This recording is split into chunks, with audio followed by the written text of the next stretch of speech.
Bosnia हर्ज़ेगोविना एक ऐसा मुल्क जहाँ के लोगों को मुसलमान होने की इंतहाई भयानक सज़ा दी गई और जिसका बयान करना ही बड़े दिलगुर्दे की बात है, जिसको सुनकर आपके रोंगटे खड़े हो जाएंगे।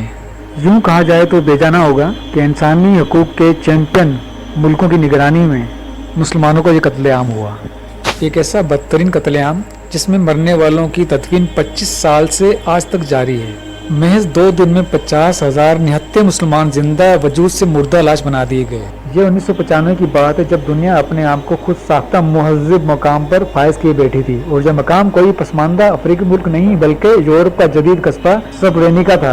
और यह वाक़या अक़वाम मुत्तहिदा के नाम नहाद अमन फोर्सेस के एन सामने बल्कि यूँ कहिए उनकी पुश्तपनाही में पेश आया। अक़वाम मुत्तहिदा के साबिक़ सेक्रेटरी जनरल कोफ़ी अन्नान का बयान था कि ये कत्लेआम अक़वाम मुत्तहिदा के चेहरे पर एक बदनुमा दाग की तरह हमेशा रहेगा। 90 की दिहाई में यूगोस्लाविया टूटने के बाद बोस्निया के मुसलमानों ने रेफरेंडम के जरिए अपने अलग वतन के क़याम का ऐलान किया। बोस्निया हर्ज़ेगोविना के नाम से कायम इस रियासत में मुसलमान अक्सरियत में थे, जो तुर्कों के दौरे मानी में मुसलमान हुए थे और सदियों से यहाँ रहते आए थे, लेकिन यहाँ मुकीम सर्ब अलग रियासत से खुश न थे। उन्होंने सर्बिया की अफवाज की मदद से बगावत की। इस दौरान बोस्निया के शहर सर्ब्रेनिका के इर्द गिर्द सर्ब अफवाज ने मासरा कर लिया, जो मासरा कई साल तक जारी रहा। अक़वाम मुत्तहिदा की अमन अफवाज की तायनीति के साथ ही बाकायदा ऐलान किया गया कि अब ये इलाका महफूज है, लेकिन ये ऐलान महज एक झांसा साबित हुआ। कुछ ही रोज बाद सर्ब अफवाज ने जनरल मलादिच की सरबराही में शहर पर कब्जा कर लिया और कब्जे के फौरी बाद ही मुसलमानों की नस्लकशी का वो इंसानियत सोच सिलसिला शुरू किया जिस पर तारीख आज भी शर्मिंदा है। इस दौरान नेटो अफवाज ने मुजरमाना खामोशी इख्तियार किए रखी, क्योंकि मामला मुसलमानों को था। सर्ब फौजी शहर के कोने कोने में फैल गए, मुर्दों को एक जगह इकट्ठा किया गया, माओ की गोद से दूध पीते बच्चे छीन लिए गए, बसों पर सवार शहर छोड़कर जाने वाले मर्दों और लड़कों को जबरदस्ती नीचे उतार लिया गया, लाठी हाँकते खांसते बुजुर्गों को भी न छोड़ा गया। सब के सब मर्दों को इकट्ठा करके शहर से बाहर एक मैदान की जानिब हाँका जाने लगा। लोग हजारों की तादाद में थे, औरतें चिल्ला रही थी, गिड़गिड़ा रही थी। उधर ऐलानात हो रहे थे, घबराइए नहीं, किसी को कुछ नहीं कहा जाएगा, जो शहर से बाहर जाना चाहेगा उसे बाहिफाजत जाने दिया जाएगा। ज़ारो कितार होती ख़वातीन अक़वाम मुत्तहिदा के उन फौजों की तरफ इल्तिजाया नज़रों से देख रही थी जिनकी जानिब से दावा किया गया था कि शहर महफूज हाथों में है, लेकिन वो सब बेबस तमाशाई बने खड़े थे। शहर से बाहर एक वसीअ और इस मैदान में हर तरफ इंसानों के सर नजर आते थे, घुटनों के बल सर झुकाए ज़मीन पर हाथ टिकाए इंसान, जो इस वक्त भेड़ों का बहुत बड़ा रेवड़ मालूम होते थे।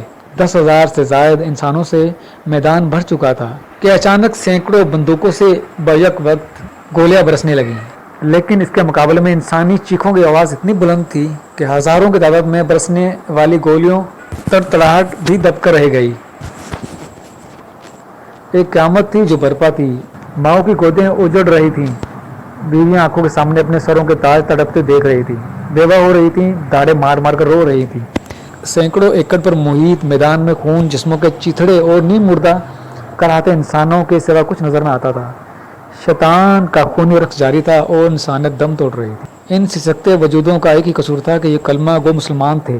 जब ये खूनी रक्स थमा तो हज़ारों लाशों को ठिकाने लगाने के लिए मशीनें मंगवाई गईं। बड़ी बड़ी कब्रें खोदकर 500-500 हज़ार लाशों को एक ही घड़े में फेंक कर मट्टी से भर दिया गया।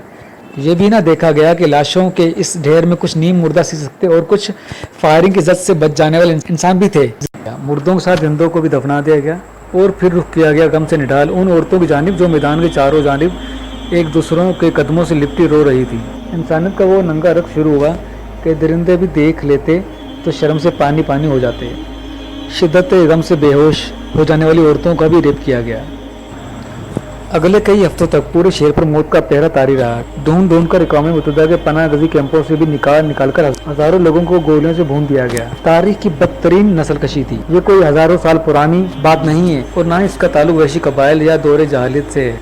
ये सब इंसानी हुकूक के चैंपियन मुल्कों की निगरानी में हुआ। 13 जुलाई 2020 तक 25 साल गुजर गए इस वाक़े को। आज भी महज़ब दुनिया इस कलंक को धोने में नाकाम है।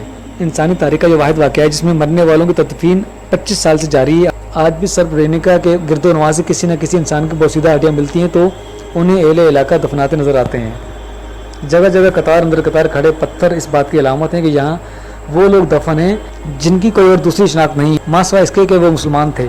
यहाँ की सरसराती हवा में आज भी खून की महक आती है। دنیا کو جنگ عظیم، سرد جنگ اور یہودیوں پر ہٹلر کے جرائم تو یاد ہے، لیکن مسلمانوں کا قتل عام بھولتا جا رہا ہے۔ یہ وہ خون آلودہ تاریخ ہے جسے ہمیں بار بار دنیا کو دکھانا ہوگا۔ جس طرح 9/11 اور دیگر واقعات کو ایک گردان بنا کر رٹایا جاتا ہے، بہینہ ہمیں بھی یاد دلاتے رہنا ہوگا، نام نہاد مہذب معاشروں کو ان کے اصل اوقات بتاتے رہنا ہوگا۔ اس واقعے میں ہمارے لیے ایک بہت بڑا سبق ہے کہ کبھی بھی اپنے تحفظ کے لیے اغیار پر بھروسہ نہ کرو۔ نیٹو افواہ چاہتی تو سرب جرنیلوں کو قتل عام تو کیا اپنی حدود سے بھی باہر نہ نکلنے دیتی، لیکن مسلمان ان پر بھروسہ کیے رہے اور بربریت مظلومیت پر حاوی ہو گئی۔ اپنی جنگ اپنے ہی زور بازو سے لڑی جاتی ہے۔ اس ویڈیو کو زیادہ سے زیادہ آگے شیئر کریں تاکہ کفار کے ظلم و ستم سے پردہ اٹھ سکے اور ہماری جہاں کی لبرل کی آنکھیں کھل سکیں۔ اجازت دیجیے، اللہ حافظ۔